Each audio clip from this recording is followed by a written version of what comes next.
Shalom and welcome to the Overcomers. इससे पहले मैं आगे बढ़ूं, वो कौन है जिसने अभी तक इस चैनल को सब्सक्राइब नहीं किया? आप मैसेज सुनना चाहते हैं लेकिन आपने सब्सक्राइब नहीं किया। प्लीज चैनल को सब्सक्राइब करिए, लाइक करिए और उनसे शेयर करिए जिन तक ये टीचिंग्स पहुंचनी चाहिए।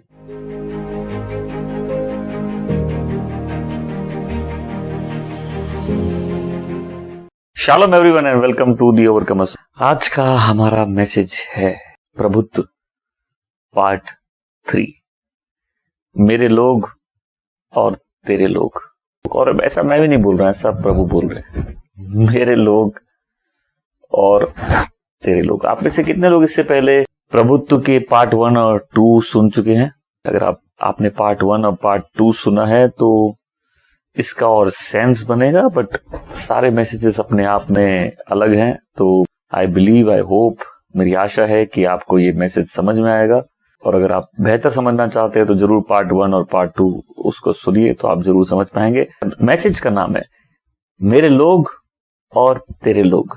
मैं सब बोलेंगे मेरे लोग और तेरे लोग।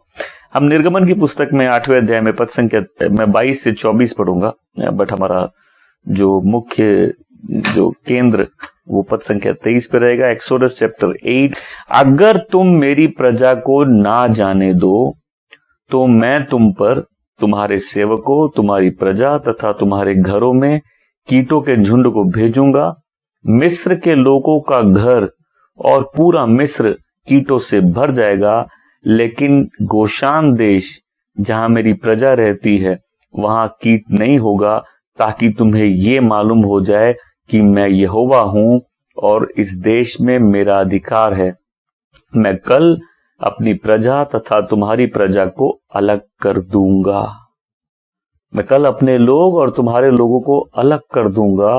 अगले दिन यहोवा ने यह किया, फिरौन के राजमहल में तथा उसके सेवकों के घरों को कीटों से भर दिया। पूरा मिस्र देश कीटों के कारण नाश हो गया। मैं सब बोलेंगे मेरे लोग और तेरे लोग, मेरे लोग और तेरे लोग। ये मैं नहीं बोल रहा हूं, ये परमेश्वर बोल रहे हैं। आप बोलेंगे क्या पृथ्वी में ऐसा भी परमेश्वर है जो लोगों में फर्क करता है? मैं कई बार जब अनबिलीवर से, थोड़ी ऐसे अविश्वासियों से थोड़ी डिस्कशन होती है, तो वो गॉड के जनरल लव को अपील करते हैं कि परमेश्वर तो सबसे प्यार करता है। बिल्कुल, परमेश्वर सबसे प्यार करते हैं। परमेश्वर नहीं चाहते किसी का भी नाश हो। आमीन। परमेश्वर सबसे प्यार करते हैं। तो परमेश्वर के प्यार का मतलब क्या है? कि परमेश्वर ने संसार से इतना प्रेम किया कि अपने इकलौते पुत्र को दे दिया, ताकि जो कोई भी विश्वास करे उसका नाश ना हो। परंतु जब ये परमेश्वर के प्रेम को अपील करके बोलते हैं कि परमेश्वर पक्षपात क्यों करेंगे, परमेश्वर खुद बोल रहे मेरे लोग और तेरे लोग। परमेश्वर मिस्र के राजा फिरौन को बोल रहे मेरे लोग और तेरे लोग। मैं तुम्हारे देश का नाश करूंगा, मैं तुम्हारे देश में चिन्ह दिखाऊंगा, और हर चिन्ह में बार बार मैं दिखाऊंगा कि मेरे लोग और तुम्हारे लोग में क्या फर्क है। अगर कोई इस सीरीज के पहले मैसेजेस सुन चुका है तो इसमें जो मुख्य लाइन एक है वो है मेरे लोगों को जाने दो। परमेश्वर यहोवा मूसा को फिरौन के पास भेजते हैं और वो कहता है कि मेरे लोगों को जाने दो ताकि वह मेरी सेवा कर सके। आज हम उस परमेश्वर के प्रकाशना को हमको जानना है, समझना है, जो लोगों में फर्क करता है, जो लोगों को जब बुलाता है अपने लिए अलग करता है। हमें से बहुत लोगों ने गॉस्पेल सुना है, क्या प्रभु यीशु के पास आ जाओ आपका जीवन ठीक हो जाएगा। मैं पूरे सम्मान के साथ कह रहा हूं, आप में से कुछ लोग विश्वासी घरों में पैदा हुए हैं, आप खुद विश्वासी नहीं है, आपको नया जन्म नहीं मिला है, आपका नाम कोई नाम के आगे कोई फैंसी सरनेम है जो क्रिश्चियन सरनेम हो सकता है। आपको नया जन्म नहीं मिला। आपको इन बातों को समझ नहीं आएगा जब परमेश्वर कहते हैं कि मेरे लोगों को मैंने अलग किया है, मेरे लोगों को दूसरे लोगों से मैंने अलग किया है। परमेश्वर लोगों को बुलाते हैं, परमेश्वर लोगों को चुनते हैं, परमेश्वर लोगों को अपना बनाते हैं, परमेश्वर उनको अलग करते हैं, परमेश्वर उनको एक अलग समाज बनाते हैं। चर्च का मतलब ही होता है इक्लेसिया, वो लोग जो बुलाए गए हैं, वो लोग जो अलग किए गए हैं, वो लोग जो परमेश्वर के लिए अलग है। इजराइल को जब बुलाया गया, ये एक अलग लोग थे। इस कहानी को मैं अब समझाऊंगा तो इस मिस्र में जो 10 बार परमेश्वर चिन्ह दिखाते हैं और उनका नाश करते हैं, उस पूरी स्टोरी को पढ़ते समय एक बात मेरे जहन में घुस गई कि परमेश्वर बोलते देखो अब मैं ये चिन्ह करूंगा और कि हाँ मेरे लोग और तेरे लोग, जिन लोगों को तुम दास कहते हो वो मेरे लोग हैं और हम उनको छुड़ाएंगे। आज कोई सुन रहे हैं, इस सीजन में आपका डिलीवरेंस आ रहा है। इस सीजन में वो सामर्थ जो आपको पकड़ के रखा है उसको छोड़ना होगा, क्योंकि परमेश्वर अपने लोगों के प्रति एक विशेष योजना रखते हैं। परमेश्वर अपने लोगों के प्रति एक विशेष ज़ील रखते हैं, उत्साह रखते हैं। परमेश्वर अपने लोगों के लिए जब योजना रखते हैं, परमेश्वर लोगों को उस योजना में लेके आना चाहते हैं। और यहाँ जब वर्ड है अलग, अलग करने का क्या मतलब है कि इन लोगों पर स्पेशल ऑनर है, ये लोगों को चुना गया है। परमेश्वर ने लोगों को योजना के लिए चुना है। अगर आप विश्वासी हैं, बहुत समय से विश्वासी और आपका जीवन फलदायक नहीं है, आप अपने लिए जी रहे हैं, आपकी आधा से ज्यादा प्रार्थना होगी लॉर्ड मेरी लाइफ को ठीक करिए, मेरी लाइफ को कंफर्टेबल बनाइए, मेरे साथ ये ठीक करिए। आपकी लाइफ में अगर वो धुन नहीं है कि आप चाहते नहीं ये जाने कि परमेश्वर आपके जीवन से क्या चाहते हैं। परमेश्वर बोलते तुम मेरे लोग हो। हम में से बहुत से लोगों का स्ट्रगल यही है कि हम परमेश्वर के लोग हैं, और जब हम परमेश्वर के लोग हैं, परमेश्वर हमको हमारे हिसाब से नहीं जीने देंगे। देखिए 2 ही पात्र होते हैं, एक होता है विनाश का पात्र। आप अपने अगल बगल बहुत से लोगों को देखेंगे जो पूरी दुष्टता करके आराम से जी लेते हैं, उनके दुष्ट काम भी सफल हो जाते हैं। और हम बहुत से विश्वासियों को देखते हैं कि उनका कोई भी प्लान पास नहीं होता जब तक वो विनम्र होके पूर्ण रूप से परमेश्वर के पास नहीं आ जाए। जब कोई व्यक्ति व्यक्तिगत रूप में परमेश्वर प्रभु यीशु को जानने लगता है, उसको ये समझना पड़ेगा उसका जीवन उसका अपना नहीं है, परमेश्वर ने उसको बुलाया। और यदि कोई व्यक्ति अपने जीवन में परमेश्वर के हाथ को देखने लग जाए, उसको ये समझ में आ जाए नहीं हम परमेश्वर के व्यक्ति हैं, हम मेरी लाइफ मेरी नहीं है, ये परमेश्वर की है, उसने मुझे चुना, मैंने अपने आप को नहीं चुना। उसकी लाइफ में अद्भुत परिवर्तन आएंगे, उसका हृदय सॉफ्ट हो जाएगा, वो परमेश्वर की बात मानने लगेगा, वो परमेश्वर की योजनाओं में हाँ और आमीन बोलेगा, उसके प्रार्थना का तरीका बदल जाएगा, उसके जीवन को देखने का तरीका बदल जाएगा। आप इस दुनिया में आए और हम लोग जैसे बड़े होते हैं, हम जैसे जीवन को देखते हैं, हम उसको वैसे ही समझने लगते हैं। पर जब एक व्यक्ति प्रभु यीशु को व्यक्तिगत रूप में जानता है, परमेश्वर चाहता है उसके दुनिया देखने का तरीका बदल जाए। परमेश्वर ने तुमको दुनिया से बाहर बुलाया है, परमेश्वर ने तुमको दुनिया से अलग किया है, परमेश्वर ने तुमको दुनिया के तरीकों से अलग किया है, परमेश्वर ने तुमको अपनी योजनाओं के लिए बुलाया है। और वो कहते हैं मेरे लोग और तुम्हारे लोग। बार बार मूसा को भेजते हैं और बोलते हैं कि फिरौन से कहो मेरे लोगों को जाने दो। अगर मिस्र में जो इजरायली थे इन पर तकलीफ नहीं आती, ये प्रार्थना भी नहीं करते इन पर तकलीफ नहीं आती ना, ये प्रार्थना भी नहीं करते प्रभु हमको छुड़ाओ। और इस पूरे सीरीज में मैं समझा रहा हूं कि फिरौन का हृदय कठोर करने वाले परमेश्वर है, क्योंकि वो परमेश्वर है। हम पहले सीरीज के पहले मैसेज से ये देख रहे, प्रभु आप डबल गेम खेल रहे हैं। एक तरफ आप उसका हृदय कठोर कर रहे हैं, एक तरफ आप हमको विनम्र कर रहे हैं। आज अपने आप से पूछना है, परिस्थितियां आपको कठोर कर रही है कि आपको विनम्र कर रही है? आप बोलेंगे आपको मेरी लाइफ मालूम नहीं, मैं कितनी तकलीफ से जा रहा हूं, आप समझ नहीं सकते। मैं बोला सब समझ गया। आप ये बताओ कि इस तकलीफों में आप विनम्र होके परमेश्वर के अधीन आ रहे हो, तो इसका मतलब है कि परमेश्वर उन तकलीफों को इस्तेमाल कर रहे हैं अपना प्रभुत्व आपके जीवन में दिखाने के लिए। जिस व्यक्ति को यह बात समझ में आ जाएगी कि मेरे बहुत से प्लान प्रॉस्पर होंगे ही नहीं, वो बहुत से प्लान्स के पीछे भागेगा नहीं। जो व्यक्ति अपने लाइफ में परमेश्वर का हाथ देखने लग जाए, जिसको समझ में आ जाए कि हम इतना रो रहे हैं, पिट रहे हैं, हम इतनी तकलीफों से जा रहे हैं, लेकिन इसके पीछे एक मिस्टीरियस हैंड है, एक अद्भुत हाथ है जो मेरे जीवन को शेप दे रहा है, जो इन्हीं परिस्थितियों में हमको इस बात का एहसास दिला रहा है कि तुम मेरे लोग हो, तुम मेरे हो। मैं फिर से बोल रही हूं, यदि आपको आपकी परिस्थितियां परमेश्वर के सामने विनम्र कर रही है, इसका मतलब है कि आप विनाश के पात्र नहीं है। जो विनाश का पात्र होता है, परमेश्वर उसको उसके हाल पर छोड़ देते हैं। मैं सब बोलो छोड़ देते हैं। आपने कई बार लोगों को देखा है और आप बोलेंगे अद्भुत बात है, इसका हृदय इतना कठोर कैसे हो सकता है, परमेश्वर इतना काम कर रहे, इसको क्यों नहीं दिख रहा। आपके लाइफ में ऐसा है कोई व्यक्ति? क्या आपकी लाइफ में ऐसा है कोई व्यक्ति? आप बोलेंगे परमेश्वर इतना काम कर रहे हैं, इस व्यक्ति को क्यों नहीं दिख रहा? क्योंकि कुछ लोग हैं, परमेश्वर ने उनको उनके हाल पर छोड़ दिया है। कुछ लोग हैं जिनको परमेश्वर कभी भी उनके हाल पे छोड़ेंगे नहीं, उनको बार बार हर तकलीफ को इस्तेमाल करेंगे अपने करीब लाने के लिए। मैं इन 10 जो इंग्लिश में वर्ड है प्लेग्स, मैं एग्जैक्ट वर्ड जो हिंदी में है वो निकाल देता हूं। विपत्तियां, जो 10 विपत्तियां परमेश्वर मिस्र पर लेके आते, मैं उनको संक्षिप्त में समझाना चाहता हूं।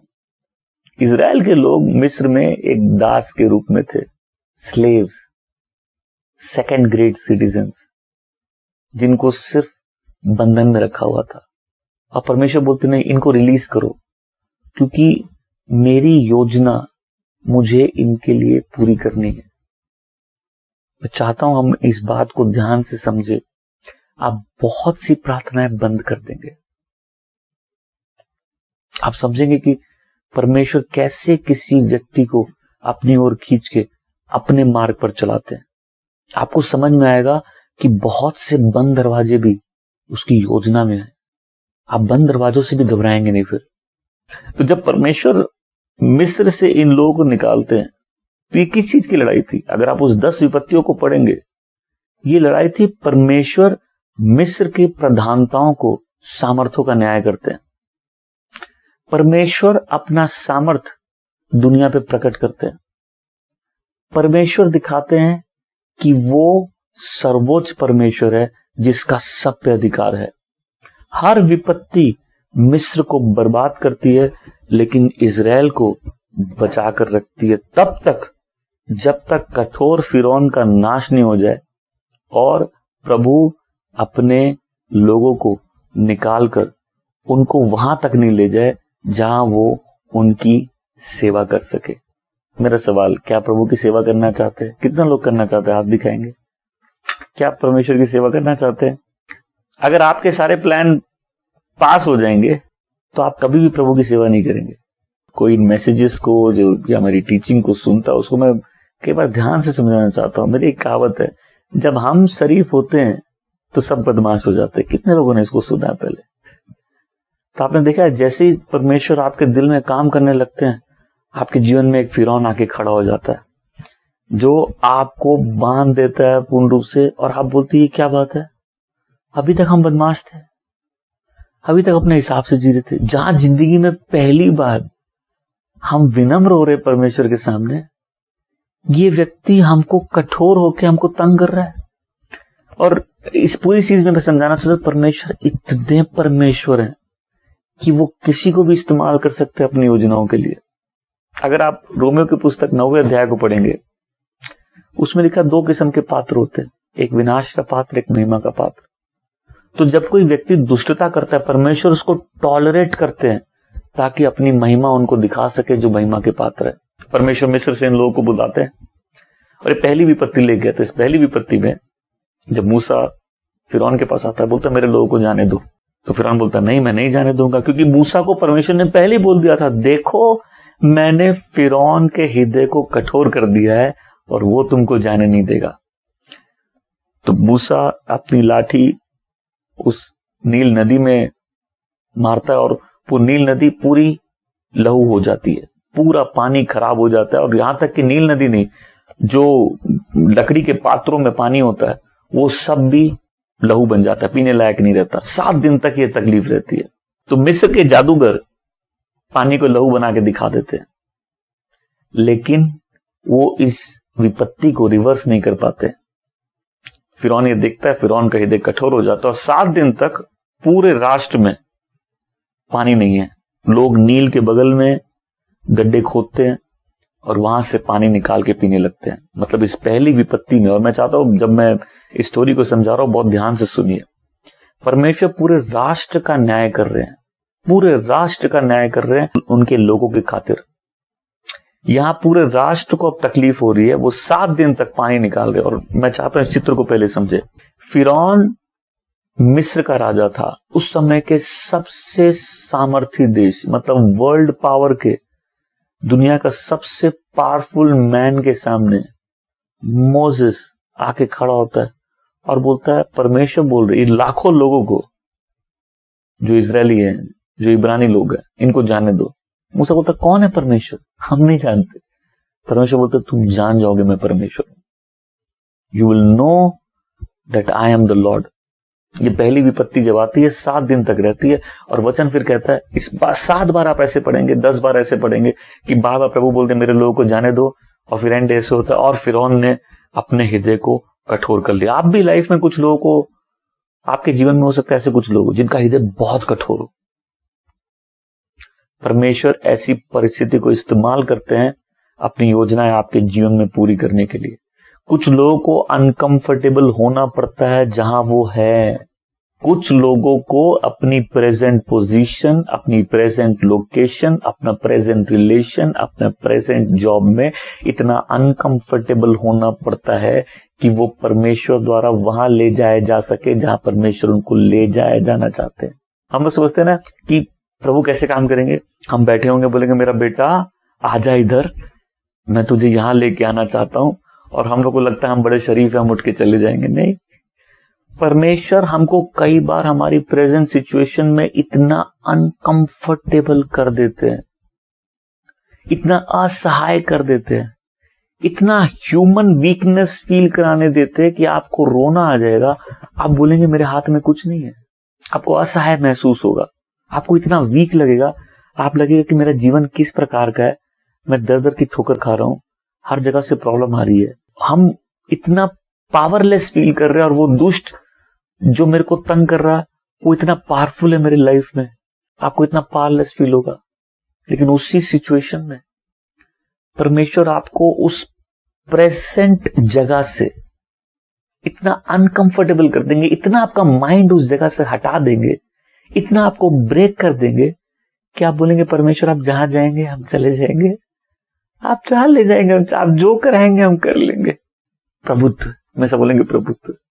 हम लोग की परिभाषा परमेश्वर के बारे में बहुत छोटी सी है, बड़ी इंसानों वाली है। जब अच्छा हो रहा है वो परमेश्वर है, जो हमारे काम का हो रहा है परमेश्वर है। जब चीजें हमारे हिसाब के बाहर की, हमारे समझ के बाहर की है, हम परमेश्वर का वहां हाथ देख नहीं सकते। मेरी दुआ है कि आपका परमेश्वर के साथ चलना, वॉक इतनी गहरी हो कि आप परमेश्वर को परिस्थितियों में भी पहचानने लगे।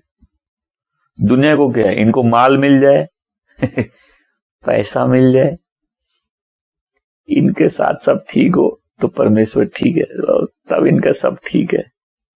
और विश्वासी को समझ नहीं आता, चुने हुए लोगों को समझ नहीं आता कि जब ये परमेश्वर को जानते हैं, इनकी लाइफ इतनी अनकंफर्टेबल क्यों हो जाती है।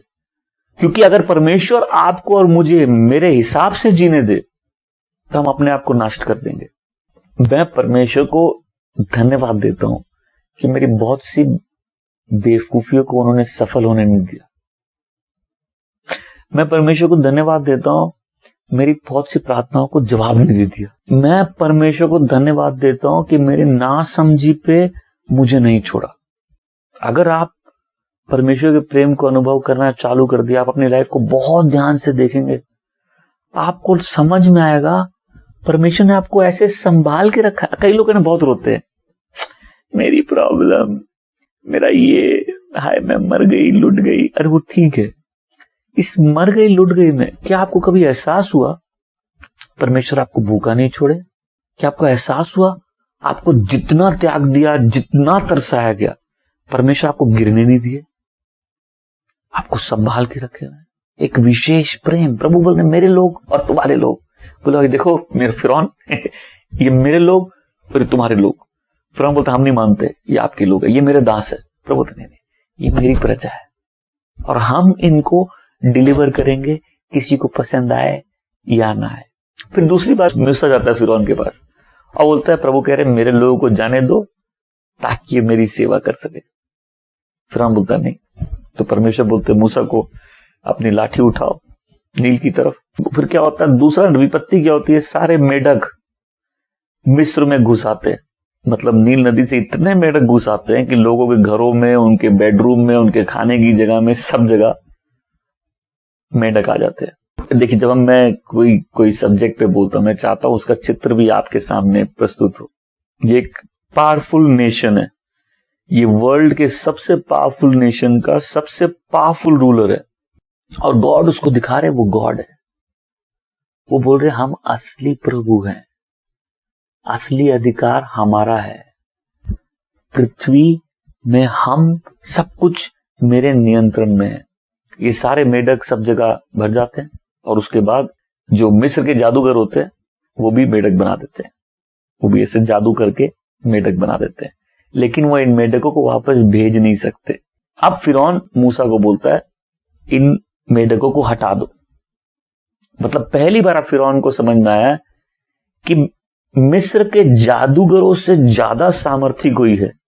जब एक राजा, उस समय का एक राजा होगा, उसके दरबार में जादू टोना समझ वाले, एस्ट्रोलॉजर, पामिस्ट, हर प्रकार के ऐसे सामर्थी लोग होंगे। जो आप देखें कौन से जादू की, इन्होंने पानी को लहू में बदल दिया, ये कुछ नहीं से मेढक बना दिए, लेकिन ये उस विपत्ति को खत्म नहीं कर सके। अब राजा को, फिरौन को मूसा को रिक्वेस्ट करना पड़ा कि तुम इस विपत्ति को वापस ले लो। मूसा प्रार्थना करता है और परमेश्वर उस विपत्ति को हटा देते। लेकिन वचन क्या कहता है, और फिरौन ने अपने हृदय को कठोर कर दिया। दुनिया में दो ही प्रकार के लोग हैं, एक जिनके हृदय कठोर होते जाते हैं, एक जिनके हृदय विनम्र होते जाते हैं। आप कौन से? परमेश्वर के लोगों की पहचान है कि वो विश्वास में आगे बढ़ते रहते हैं और परमेश्वर के सामने सॉफ्ट होते जाते हैं। आमीन। आप कौन से लोग हैं? फिरौन फिर से अपने हृदय को कठोर कर लेता है। अब इसके बाद फिर परमेश्वर मूसा को भेजते तीसरी बार, बोलते मेरे लोगों को जाने दो। लेकिन परमेश्वर पहले बोल दिया जाने नहीं देगा। बोले परमेश्वर आप क्यों तंग कर रहे? हम समझ गए आप प्रभु है, आप पहले बोल रहे तुम जाओ, इसको बोलो जाने दो, फिर बोल रहे वो जाने नहीं देगा क्योंकि मैंने इसका हद। आप ये डबल गेम क्यों खेल रहे हैं हमारे साथ? तो मूसा फिर जाता है और ये बोलता है कि प्रभु परमेश्वर कह रहे हैं मेरे लोगों को जाने दो ताकि ये मेरी सेवा, मेरी आराधना कर सके। हम अब 8वें अध्याय में हम देखते हैं कि फिर मूसा जाता है और यहाँ कुटकी, पिस्सू, ये छोटे टाइप के मच्छर होते हैं जो काटते और लगती है। तब तो परमेश्वर मूसा को बोलते हैं धरती में अपनी लाठी मारो और जो धूल है वो ये कुटकी बन जाएगी। पिस्सू बड़ा अजीब सा नाम है ये, वो छोटे मच्छर जो काटने वाले मच्छर होते हैं। अब जब पूरे मिस्र उससे भर गया और लोगों को काटने लगे और अब जादूगर ये जादू कॉपी नहीं कर पाए, ये विपत्ति कॉपी नहीं कर पाए। अब उनको पहली बार इसमें परमेश्वर का हाथ दिख रहा है और वो फिरौन को जाके बोलते हैं ये परमेश्वर का हाथ है। अब उनको समझ में यहां मैजिक फेल है। उनको समझ में आ रहा है ये जिस पावर से हम लोग डील कर रहे हैं ये पावर कोई हायर पावर है। अब मिस्र के जादूगरों को ये समझ में आने लगा कि ये परमेश्वर का हाथ है इसमें। लेकिन फिरौन ने अपने हृदय को कठोर कर लिया। परमेश्वर एक आदमी को भेजते हैं मूसा को, और वो आदमी फिरौन से, मिस्र से, जादूगरों से ज्यादा पावरफुल है। प्रभु बोले मेरे लोगों को जानो। तीसरी बार क्या हुआ, फिरौन ने अपने लोगों को कठोर कर दिया। अभी तक क्या देखिए, बार बार मूसा खड़ा हो रहा है, सामने जादूगर खड़े हो रहे, जादूगर वही कर रहे हैं लेकिन विपत्ति हटा नहीं पा रहे। इस तीसरी बार जादूगर वो कर भी नहीं पाए और फिरौन को कह रहे इसे परमेश्वर का आता है। फिरौन नहीं मानता है, फिर नहीं मैं नहीं जाने दूंगा, मेरे लोग हैं। फिरौन बोल रहे हैं मेरे लोग हैं, परमेश्वर बोल रहे हैं मेरे लोग। आपकी लाइफ को जो कंट्रोल कर रहा है अब बोल रहे हैं मेरे लोग हैं, इस काम को इस हिसाब से करो। प्लीज अगर कुछ भी जानना है ना तो अपने जीवन में जानना है परमेश्वर आपकी सिद्ध योजना क्या है मेरे बारे में। आमीन। परमेश्वर उसमें थोड़ा सा भी कॉम्प्रोमाइज नहीं करेंगे। चौथी बार फिर मूसा जाता है और फिर वही बात है, मेरे लोगों को जाने दो ताकि वो मेरी सेवा कर सके। फिरौन बोलता नहीं। बोला अब देखो, पहली बार हम वापस अब हम 8वें अध्याय की 32वीं पंक्ति जो मैंने पढ़ी है, अब प्रभु क्या बोल रहे हैं? बोला अब हम जो विपत्ति लाएंगे, इस विपत्ति में एक बात होगी, इसमें फर्क होगा। ये विपत्ति सिर्फ तुम्हारे लोगों पे आएगी, ये हमारे लोगों पे नहीं आएगी। मतलब उस पूरे राष्ट्र में अब जो न्याय हो रहा है, विपत्ति आ रही है, परमेश्वर बोले ये विपत्ति इजराइल पे नहीं आएगी। ठीक है। अब ये चौथी जो होती है, ये कीटों की विपत्ति होती है। ये भी एक प्रकार की मक्खियां होती है, और ये पूरा जो राष्ट्र है ये कीटों से भर जाता है। और परमेश्वर का मैसेज क्या है? मेरे लोगों को जाने दो। फिरौन बोलता अब हम जाने नहीं देंगे। अब फिरौन मान जाता है, मूसा को बोलता है ठीक है तुम जाओ, लेकिन दूर मत जाना। तुम लोग सेवा करने जाओ, तुम जाओ परमेश्वर की आराधना करने जाओ, उसको बलिदान चढ़ाने जाओ, लेकिन दूर मत जाना। मूसा बोलता नहीं, हम दूर जाएंगे। Negotiation, no negotiation. मैं सब बोलूं नो नेगोशिएशन।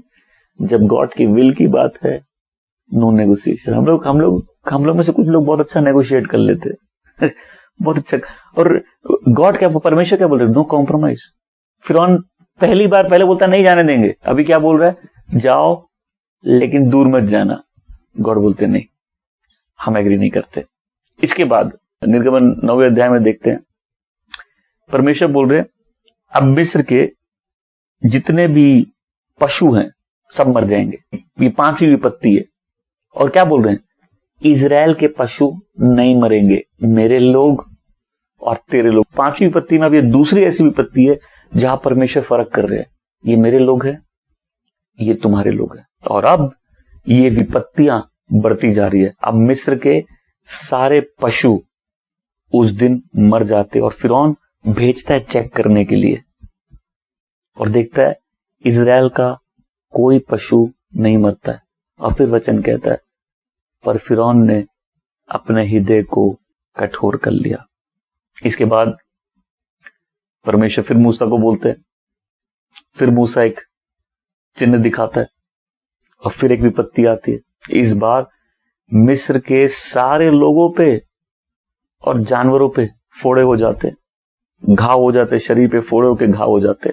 और इस बार जादूगर वहां नहीं है, क्योंकि जादूगरों को खुद फोड़े हो गए। ये 6ठी विपत्ति में अब जादूगर भी सामने नहीं है, क्योंकि अब जादूगर खुद इस विपत्ति से परेशान है। अब देखिए विपत्तियां बढ़ती जा रही है, विपत्तियों से जो क्षति मिस्र को हो रही है वो भी बढ़ती जा रही है। इसके पहले उनके सारे पशु मर गए, इसके बाद, और इजराइल के पशु नहीं मरे।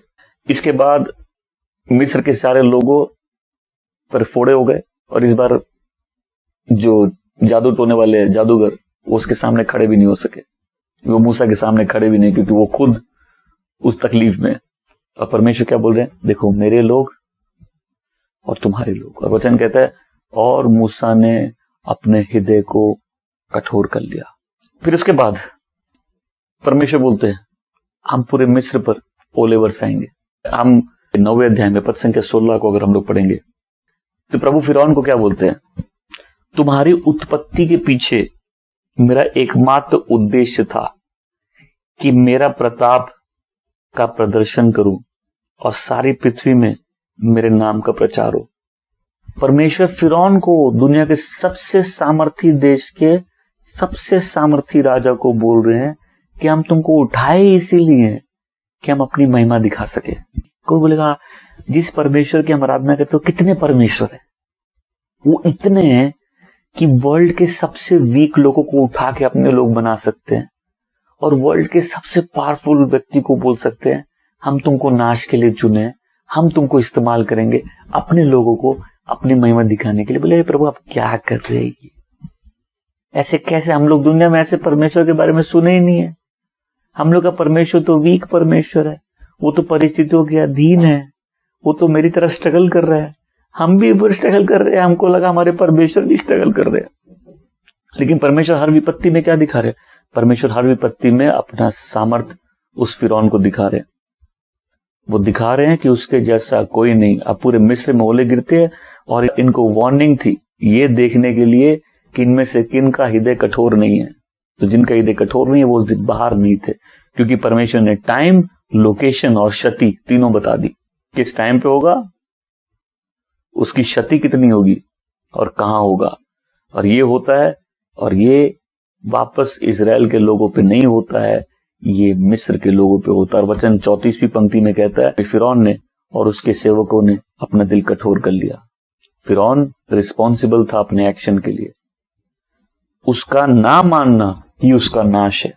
और इस बात को समझाते हैं रोमियो की पुस्तक में 3 बार पहले अध्याय में वचन कहता है, और परमेश्वर ने उनको उनके निकम्मे मन पे दे दिया, और परमेश्वर ने उनको उनके निकम्मे मन पे छोड़ दिया, और परमेश्वर ने उनको उनके अंधेरे मन पे छोड़ दिया। कुछ लोग हैं परमेश्वर अपना हाथ उनसे हटा लेते हैं, कुछ लोग हैं परमेश्वर अपनी कृपा उनसे हटा लेते हैं, कुछ लोग हैं जो परमेश्वर के कामों को देखने के बाद जब उसको नकार देते, परमेश्वर अपनी उपस्थिति उन जीवन से हटा देते हैं, और वो क्या होता है, लोग कठोर हो जाते हैं।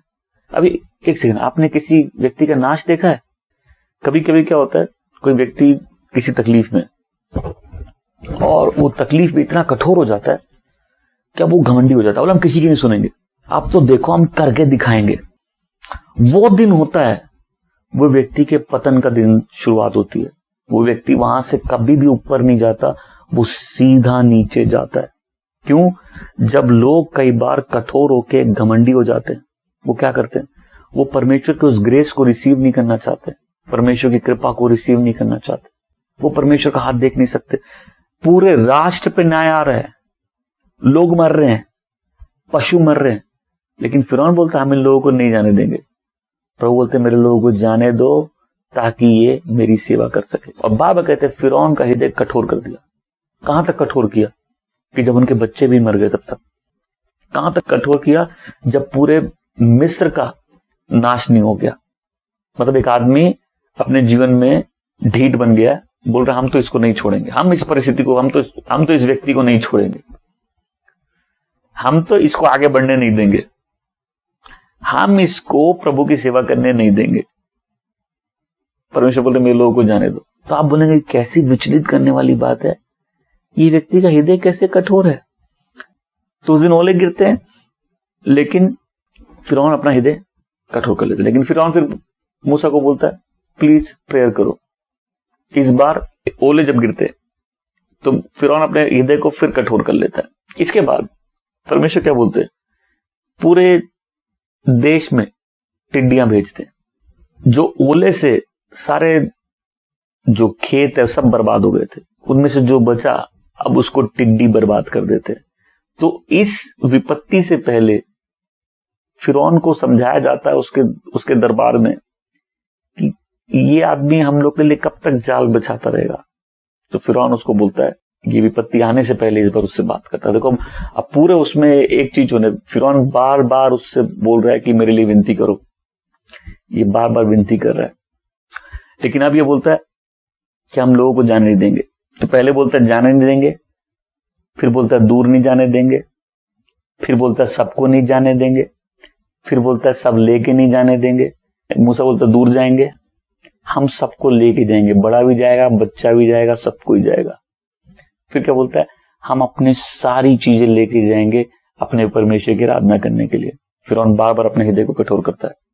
तो हर विपत्ति में उसकी तकलीफ और उसका न्याय बढ़ता जाता है, लेकिन फिरौन बोलता है हम जाने नहीं देंगे। पूरा देश टिड्डियों से भर जाता है, इतना भर जाता है कि लोग धरती नहीं देख पाते, लोग जमीन नहीं देख पाते, लेकिन फिर भी फिरौन अपने हृदय को कठोर कर लेता है। उसके बाद 9वां न्याय क्या है, परमेश्वर 3 दिन तक पूरे राष्ट्र को अंधकार में डाल देते हैं। इसके पहले वाले विपत्ति में लोग धरती नहीं देख पा रहे थे, इस विपत्ति में लोग एक दूसरे को नहीं देख पा रहे, लोग एक दूसरे को नहीं देख पा रहे, पूरा राष्ट्र अंधेरे में कर दिया गया। लेकिन फिरौन अभी भी बोलता है ये लेबर फोर्स मेरा है, ये मेरे स्लेव है। परमेश्वर बोलते मेरे लोगों को जाने दो। प्रभु राष्ट्र में ही 2 जगह में फर्क करते हैं, परमेश्वर पशुओं में फर्क करते हैं, परमेश्वर लोगों में फर्क करते हैं। बोलते ये मेरे लोग, ये तुम्हारे लोग। और फिर हम लोग आखिरी विपत्ति पे आ जाते हैं, जिस रात को परमेश्वर मिस्र के सारे पहलौठे को मार देते हैं, और तब राजा बोलता है, फिरौन बोलता है तुम चले जाओ, और उसके बाद भी नहीं छोड़ता है। उसके बाद भी एक आखिरी बार उसका हृदय कठोर हो जाता है। कितने लोग समझ रहे सीजन में परमेश्वर अपने लोगों को छुटकारा दे रहे, किसी को पसंद आया या नहीं आया। इस सीजन में परमेश्वर अपने लोगों को अपनी सेवा के लिए अलग कर रहे हैं। वचन रोमियो में क्या कहता है? परमेश्वर ने उनको दे दिया, परमेश्वर ने उनको उनके जो कठोर हृदय पे के कारण, उनके जो मन है जो परमेश्वर से वंचित है, जो परमेश्वर के प्रेम को ग्रहण नहीं करना चाहते, उनको उन पे दे दिया। वो लोग जो अनथैंकफुल है दे दिया। जब लोग परमेश्वर के कामों को देखने के बाद उनके कृपा को, उनकी दया को नहीं चाहते, परमेश्वर उनको उनके अंधे मन पर छोड़ देते, और फिर उनका अंधकार बहुत अंधकार होता है, फिर उनकी कठोरता बहुत कठोरता होती है। और परमेश्वर के लोग कठोर लोग नहीं होते। यदि आप आज विपत्तियों से, तकलीफों से जा रहे हो और आप कठोर हो रहे हो, इसका मतलब आप नाश की ओर जा रहे हो। तकलीफ अपने आप में गॉड का क्लेंजिंग सिस्टम है। जब तकलीफ आती है, चर्च भी प्योर हो जाता है। जितने नकली विश्वासी होते हैं सब भाग जाते हैं। जितने लोग खाली ब्लेसिंग के लिए आते हैं सब भाग जाते हैं। लेकिन वो लोग जिनके अंदर परमेश्वर का आत्मा वास करता है, वही उसी परिस्थिति में वो लोग परमेश्वर के और करीब आ जाते हैं। और परमेश्वर ने उनके निकम्मे मन पे दे दिया। लेकिन यहां कुछ लोग हैं, प्रभु बोलते हैं ये मेरे लोग हैं, मेरी योजना के लिए बुलाए गए हैं। जब परमेश्वर हमको अपना आत्मा डालते तो मैं अपनी आत्मा उनमें डाल दूंगा। आज क्या चीज हमको अलग करती है? परमेश्वर की उपस्थिति। आमीन। वो आत्मा जो हम में है, जिसको दुनिया ग्रहण नहीं कर सकता। और आज अगर आप इस मैसेज को सुन रहे, इस बात को समझिए, आपका और मेरा जीवन हमारा अपना नहीं है। आप बोलेंगे कैसे अपना नहीं है, हम जो चाहे कर सकते हैं। तो हम 3 हफ्ते से आपको क्या समझा रहे? परमेश्वर का प्रभुत्व। आमीन। वो अपने लोगों को चुनते हैं, वो अपने लोगों को बुलाते हैं, वो अपने लोगों को अलग करते हैं, वो उनको उनकी योजनाओं में लेके जाते हैं। और लाइफ में जॉय और सेटिस्फैक्शन तभी रहेगा जब हम गॉड की विल में चलेंगे। आमीन। गॉड के विल का सिस्टम है हमारी विल को तोड़ना। जो व्यक्ति प्रेयर करेगा ना, परमेश्वर आपकी इच्छा पूरी हो, पहली चीज वो देखेगा, उसकी इच्छा कहीं पूरी हो ही नहीं रही है। मैं लोगों को बोलता हूं प्लीज ये वाली प्रेयर इमोशनल होके मत करना, क्योंकि जब ये लोग ऐसी प्रेयर कर देते हैं, वो देखते हैं उनके सारे प्लान फ्लॉप हो रहे हैं, उनका कुछ काम नहीं कर रहा। क्योंकि यही ब्रोकननेस परमेश्वर इस्तेमाल करते रियलाइज कराने के लिए कि देखो हम दुनिया में फर्क करते हैं। कोई इस फर्क करने वाले परमेश्वर को समझ रहे? ये बोल रहे हम फर्क करते हैं दुनिया में और अपने लोगों में। हमें से बहुत से लोग परमेश्वर को जानते हैं, लेकिन हम नहीं समझते परमेश्वर हमको दुनिया से अलग किया, अपनी योजनाओं के लिए अलग किया, अपने कामों के लिए अलग किया, अपनी महिमा के लिए अलग किया, अपना आत्मा हम में डाले। दुनिया इस आत्मा को नहीं जानता, फिर भी हम अपने हिसाब से जीना चाहते हैं, फिर भी हम अपने तरीकों को अंजाम देना चाहते हैं। और उसका रिजल्ट क्या होता है? Fruitless life, frustrated life. आपको अगर करोड़ों रुपया मिल जाए, दुनिया का प्यार मिल जाए, और अगर आपके अंदर परमेश्वर का आत्मा है, आपको सेटिस्फैक्शन नहीं मिल सकता जब तक आप गॉड की परफेक्ट विल में नहीं आ जाए। क्या साइन है आप गॉड की विल में है कि नहीं? अगर आपके मन में संतुष्टि है, अगर आपको मालूम है आज हम मर जाए तो कोई प्रॉब्लम नहीं है, आज भी हम मर जाए तो कोई प्रॉब्लम नहीं है। और मैं यही समझाता हो सकता है आप विल से बहुत दूर हो, लेकिन एक चीज है आपको विल के बहुत करीब ला सकती है, समर्पण। कि परमेश्वर हम रियलाइज करते हैं कि हम लाइफ में उस परफेक्ट प्लेस में नहीं है, पर हम बहुत वीक है, और हम सरेंडर करते हैं, लॉर्ड मेरी विल काम नहीं करती, लेकिन धन्यवाद देता हूं कि मेरी विल काम नहीं करती। अब मैं समझ गया तू कितना बड़ा प्रभु है, तू मेरी परिस्थितियों को भी इस्तेमाल करता है ताकि तू मुझे उस स्थान में ले जा सके जो तूने मेरे लिए बनाया। आमीन। कितने लोग समझ रहे हैं? अगर हमारे तरीके कभी सफल हो जाते तो हम लोग आज यहां बैठ के मैसेज भी नहीं सुन रहे होते। देखिए मैं इसको ऐसे समझाऊंगा, मैं चाहता हूं इसको ध्यान से समझा। आप में से बहुत से लोग अभी मैसेज मिनिस्ट्री से नया नया कनेक्ट किए मैसेज सुन रहे। आप जैसे ही यहाँ आएंगे, हो सकता है आपकी तकलीफें कम नहीं हो, बढ़ जाए।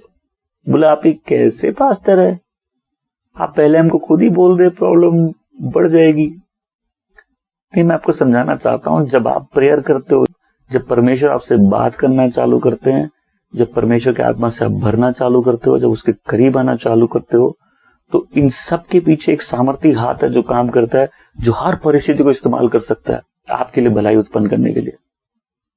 रोमियो 8:28 किसी के दिल में छप जाए कि हर बात भलाई के लिए उत्पन्न करती है वो जो परमेश्वर से प्रेम करते हैं और उसकी इच्छा द्वारा बुलाए गए हैं। हम में से कितने लोग हैं परमेश्वर के प्रभुत्व के अधीन आना चाहते हैं? क्या आप अपना जीवन देखने का नजरिया बदलना चाहते हैं?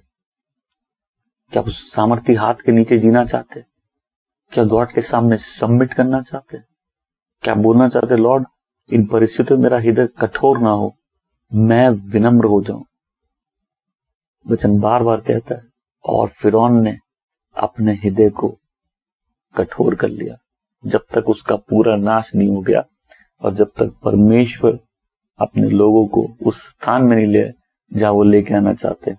इस सीजन में परमेश्वर यही कर रहे हैं, अपने लोगों को अपनी योजनाओं के लिए तैयार कर रहे हैं। बहुत से लोगों की लाइफ में माइटी डिलीवरेंस होंगे जो इसी सीजन में होंगे।